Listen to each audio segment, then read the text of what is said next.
Hi everyone, Farmer Luke here with a Farmer Luke special. Now normally there's someone else here with me that kind of chips in, hands me props and so forth, but today he's going to be the star of the show, Farmer Clive. And his exciting, entertaining and informative, hopefully, video on sprayers. Right, hello everybody. What we're going to talk about here is my sprayer, which is what we use on the farm and on Farmer Luke's farm. We're not a big acreage as such against some of the farms around in the area, but this sprayer will probably put nearly 40,000 plus pounds in it over a season. The thing about a sprayer, it looks complicated, but it's the most simplest thing on the farm. We've got a tank, as you can see up there, that's 2,500 litres. And what we do, we've got a big water tank and we put a pipe on just here to get water from the tank. And on the other side of the sprayer, there is a diaphragm pump which pumps the water into the sprayer, and also when the sprayer's full or you've got enough water what you want, what it does then, we alter the taps here to put it into spray mode. There's a valve at the back to control the flow, and all that is got a diaphragm. There's that roundy thing there. It's got a diaphragm one side in the middle of it. There's air one side and water that side and air there. And what it does, because the sensor's on the wheel, it regulates the flow of water through to the booms and into the nozzles, which is the next thing down. And obviously it goes from big pipes down to smaller pipes, and then it actually comes out these little nozzles here in a very fine mist. And that is simply how a sprayer works virtually. Here we are, we moved into the cab, and it's very simple in here actually for me. This lever here, I push it forward to go forward, I pull it back to go back, and that's the only thing that controls the sprayer driving along the road or in the field other than the steering wheel. If you look on the floor, there's no brakes or clutches. This is what they call a joystick. On it, there's a 24-metre boom, so every section, as I call it, is 6 metres, and I can switch that off or on, or switch the whole main thing on. So everything's to hand there. It's just got a throttle, and it's got 3 levers down here that works the booms up, unfold and tilt, and another hydraulic lever there that puts the pump in and out. I'm just going to turn the ignition on. We turn the fan on, and that's the control box what controls the sprayer.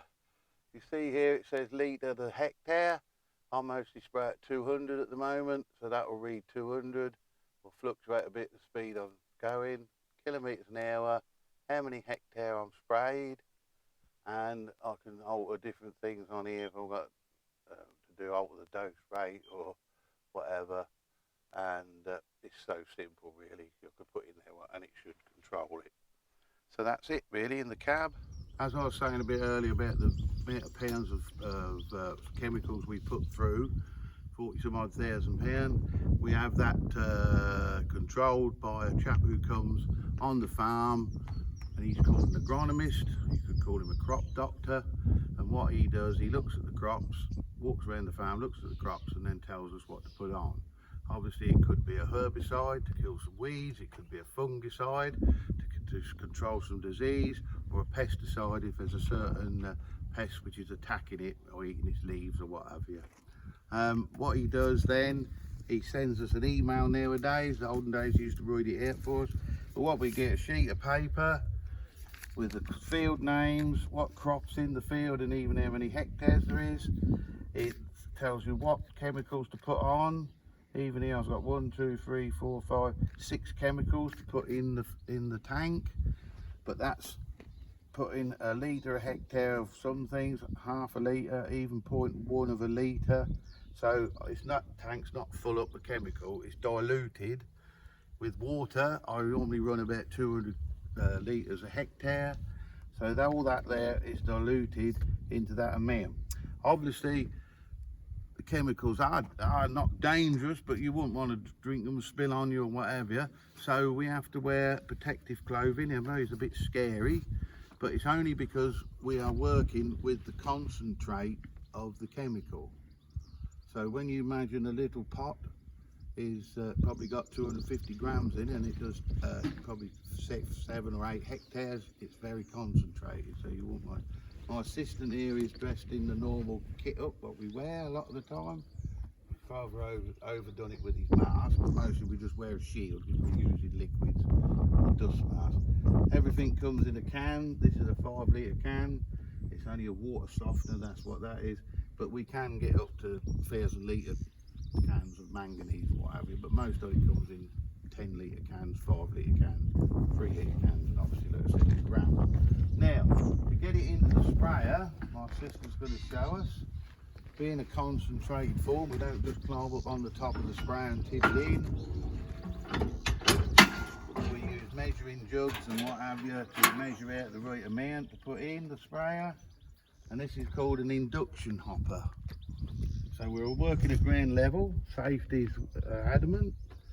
And all we do is pour the can in, the chemical in there. It's got water flows as well. We turn taps and then it's a vortex running, and he opens the valve at the bottom there, and it just sucks it into the sprayer. And obviously then the sprayer's got several levers on here to work it. I'd lift these up to fill it and then put them back. It's got an agitational mode that continuously agitates the chemical when I'm travelling or up and down the field. And it's all pretty safe.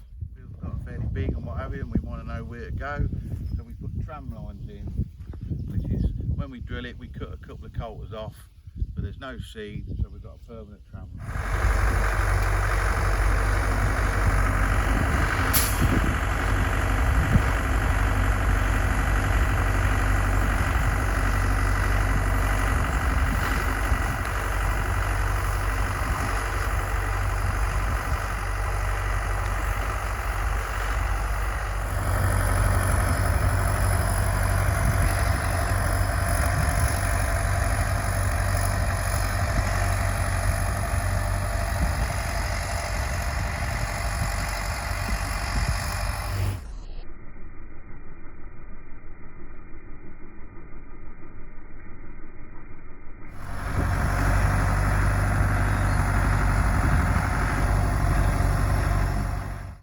Well, I hope everybody's enjoyed the quick tour around the sprayer. Hope you've understood a bit more about it and why we've got a sprayer on the farm. Obviously, as I said earlier about the money we put through it to keep the crops clean and healthy. We do it for a reason, that we can produce the best food possible. So we hope that all the British people buy British food. And we hope that we do know that we are growing it at a bit better standard than what some of the other countries are, because obviously we're audited. If you look out for the red tractor, you are really assured that it is sort of been done properly. And just keep buying British. And I've got to say goodbye, Farmer Clive. And Luke, Farmer Luke, going to say goodbye? Goodbye, Farmer Luke. He's always wanted to do that. I got him first.